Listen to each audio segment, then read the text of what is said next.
minigun, or sachet. Whatever you want to call it is great. Alright, let's start with the stock minigun. For starters, it fires 4 bullets 10 times every second or so, with 4 bullets per second. It's pretty easy to demolish anything in your path, whether that be your enemies, engineer buildings, or even other heavies. It's very satisfying to rip through everyone like an unstoppable beast. You never have to reload, so you can just keep firing and never stop until you run out of ammo. That's not much of a problem though, cause as long as you're killing people, which you will be, you can just pick up their ammo. But if you have a pocket medic, that's even better. You have to rev the minigun up and it slows you down while doing so. But as long as you jump and while in our start revving, it negates the slowdown until you hit the ground. Plus a heavy jumping around the corner is pretty intimidating.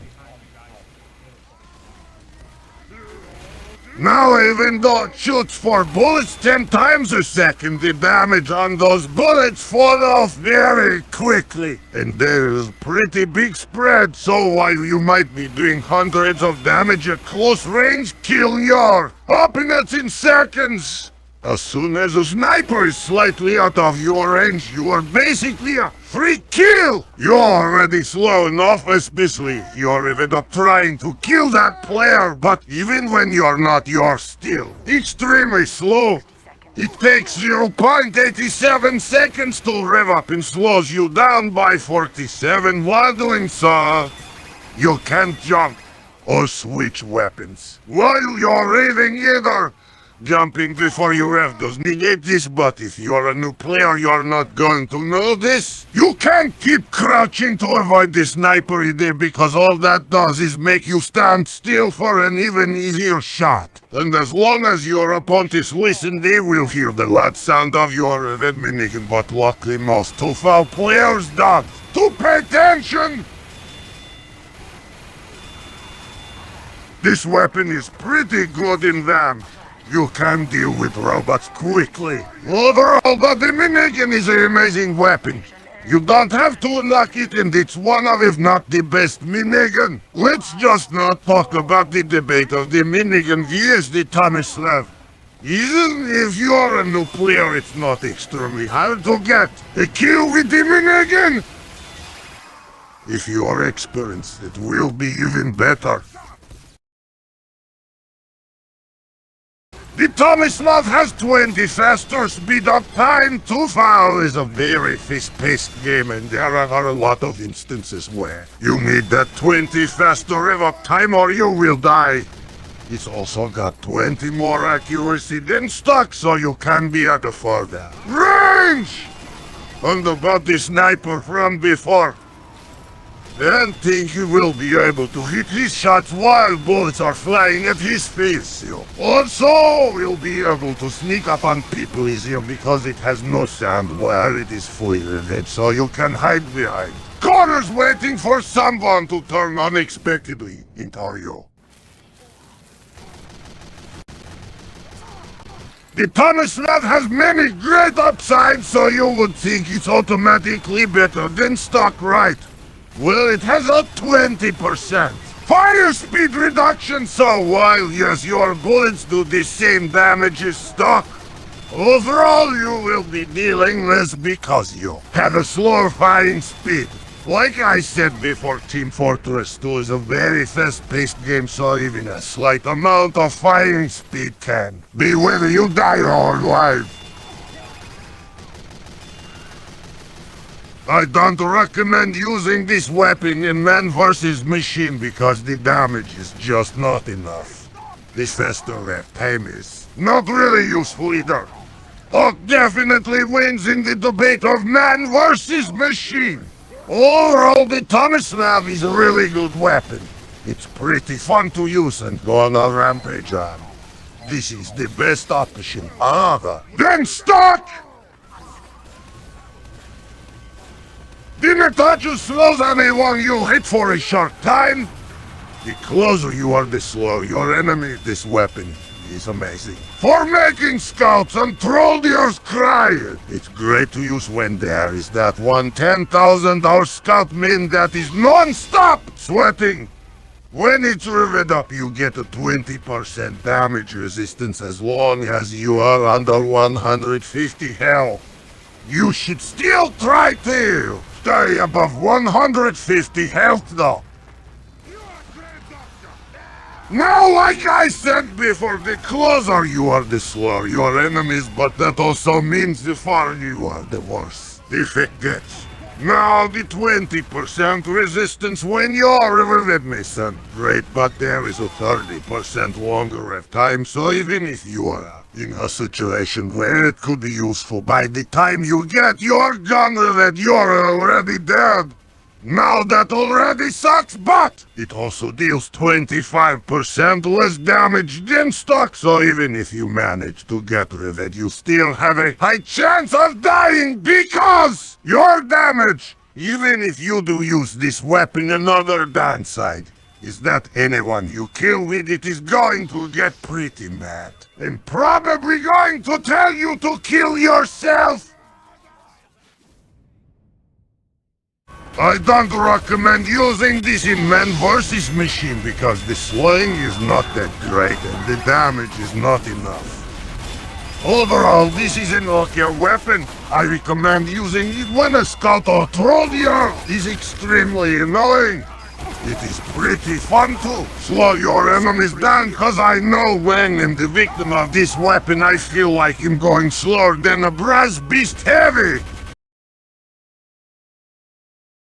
The brass beast does 20% more damage than stock and you get a 20% damage resistance when it is spun up as long as you are under 150. Well, just like the Natashcha.